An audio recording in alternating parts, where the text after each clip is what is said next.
Yes.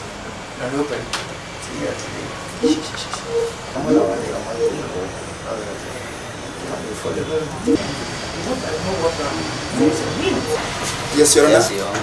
Judge Kegori is here. Who is talking to me? Your Honor, in that matter, my name is Omenke. I am together with Mr. Cliff Ombeta with the internet.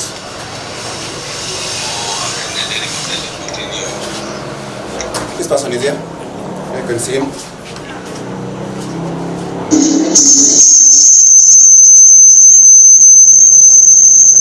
Your Honor, we did write to the court on the 20th. Your Honor, and we informed court that... police station? Yes, Your Honor. Police station was he arrested? No, Your Honor. Your Honor, what happened is that on the 20th of April we wrote to court because we realized through social media that he was being sought for, and that there was a matter in court. Sorry?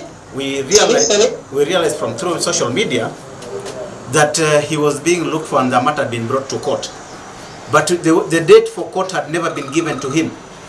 We have never known about this date for court. So that is why we wrote on 20th of April informing the court that we shall be present, and we are present today, Your Honor, without being arrested, by presenting ourselves. He is present in court today. Later on 20th of April, must be on the file. It is not in the file. It is going to be virtual, so we came to the station. Here we are at the police station. Without being arrested, we brought ourselves to the police station, Your Honor. We are present and ready to take the plea. But I need to inform the court that we never got a summon that we were supposed to be in court of any kind of information, not even by text.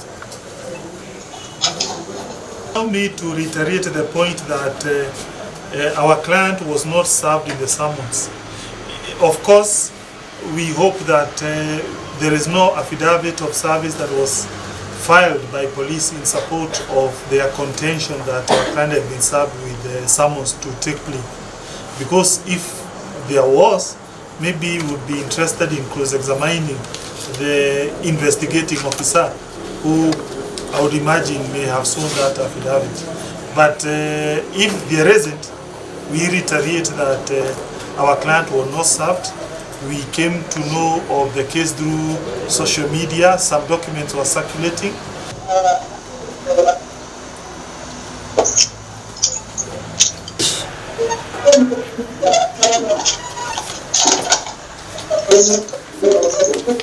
In November and December 1994, at an unknown time and place within the Republic of Kenya, with intent to deceive, you forged a Kenya National Examinations Council certificate serial number 2015684, purporting it to be a genuine and duly signed certificate issued by the Kenya National Examinations Council. True or not true? Not guilty. Judge, where are you?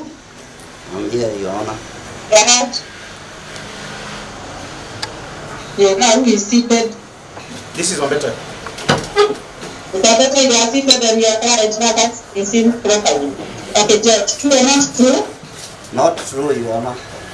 Yes, we also face another count of robbery contrary to the law, but between October 2011 and April 2012, at an unknown time and place within the Republic of Kenya, with intent to deceive, you forged at the University of Agriculture and Technology certificate of participation, serial number JKU, genuine and duly signed certificate issued by Jomo Kenyatta University of Agriculture and Technology. True or not true?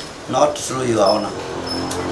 You also face a third count of forgery contrary to the law, but between 2011 and 2012, at an unknown time and place within the Republic of Kenya, with intent to deceive, you forged Jomo Kenyatta University of Agriculture and Technology academic excellence certificate, purporting it to be a genuine and duly signed certificate issued by the Jomo Kenyatta University of Agriculture and Technology. True or not true?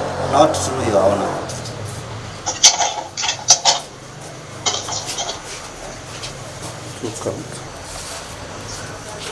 Mr. Kuria is not guilty.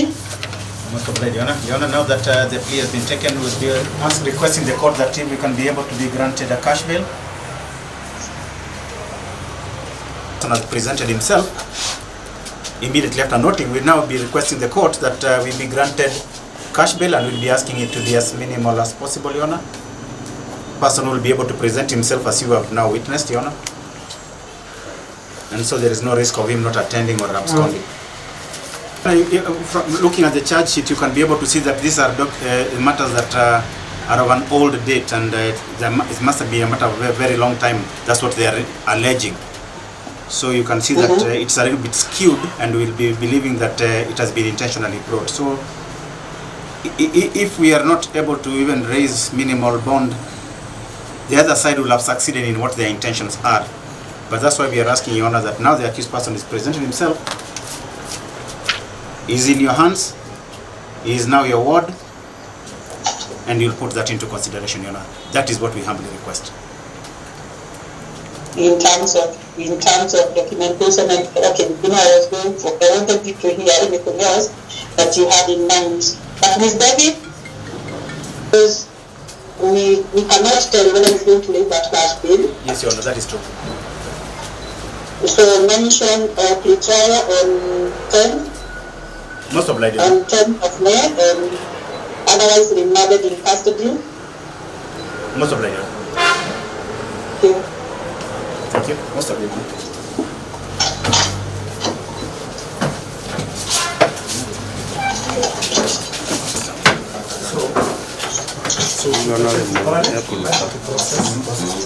Today we were in court, and we came as a result of a matter that had been brought to court by way of warrant. But I'd like to inform the people that this matter did not start now.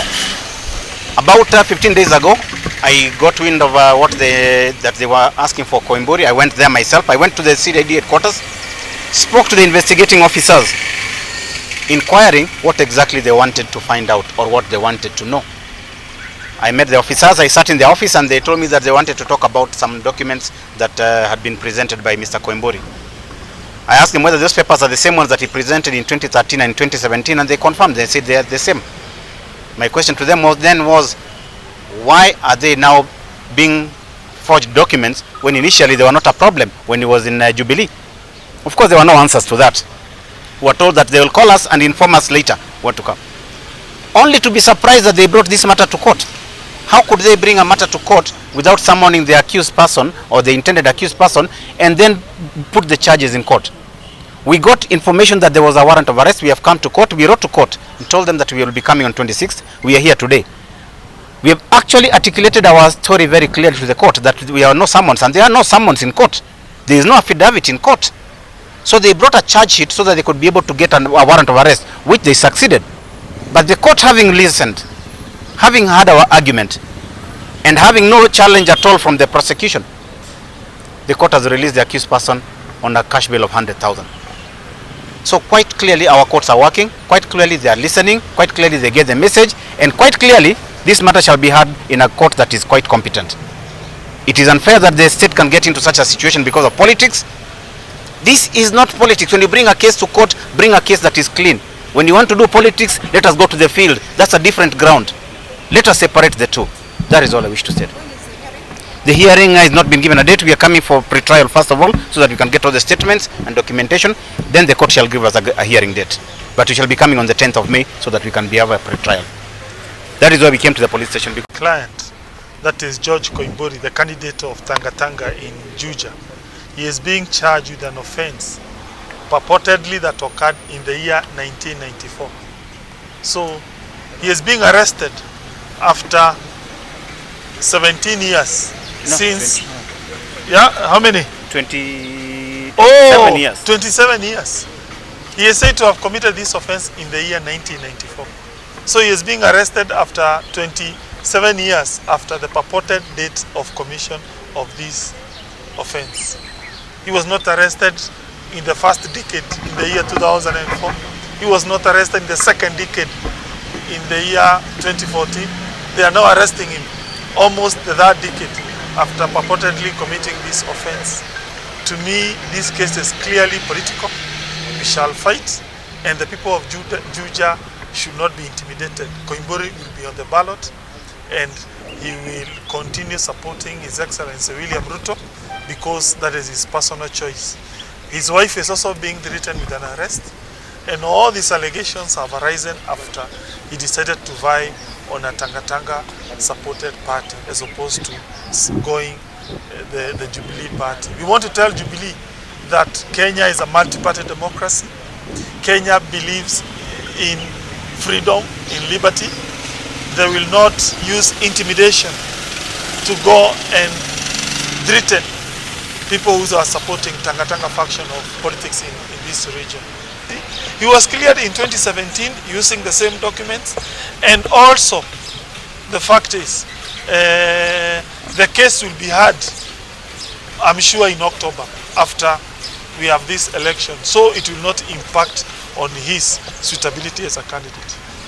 We are law-abiding citizens.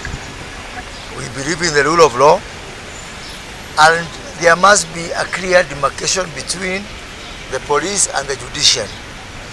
Despite the concerted efforts of the police to taint George Koimburi in bad light, we believe that we have received fairness today in the court, and that affirms our belief, our firm belief in the rule of law. And what I want to tell our people is that police is not everything. They are not the end of the story. They are just a party to a matter like we are. At the end of the day, this matter will go through the full process of the law. We are going to be hearing. There's going to be examination of evidence, and I believe that this matter will only be determined through evidence and the law, not through the impunity of the police or the impunity of whatever is called the deep state. Let me also add that over the last 48 hours, after realizing that this particular method of logging out on Abu George Koimburi has failed, we understand that some people are planning a massive rigging of the by-election in Juja. We understand that police officers have been mobilized from all over the country to come and protect rigging to the scale as has never been seen before in this Republic of Kenya. As a People's Empowerment Party, today we'll be writing to foreign nations in this country. We demand to have full observers from all missions. We'll be writing to the American Embassy. We'll be writing to the European Union. We'll be writing to Embassy of or the High Commission of the Great Britain to request that they assist us with observers who are going to come and observe all the processes that relate to this election, right from now and for the next 22 days before we go and vote. And this should include not just the electoral matters, but also the conduct of the security apparatus. It is my contention that if there is a test whether the elections for next year will be free and fair, the litmus test is in Juja. If anyone is doubting, we have been alleging that the people want to extend their term.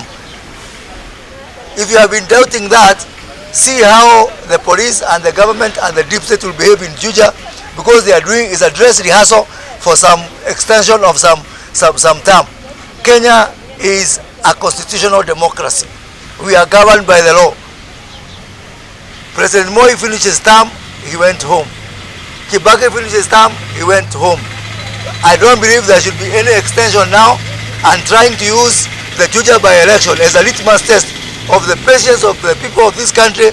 There is going to be crying and gnashing of teeth.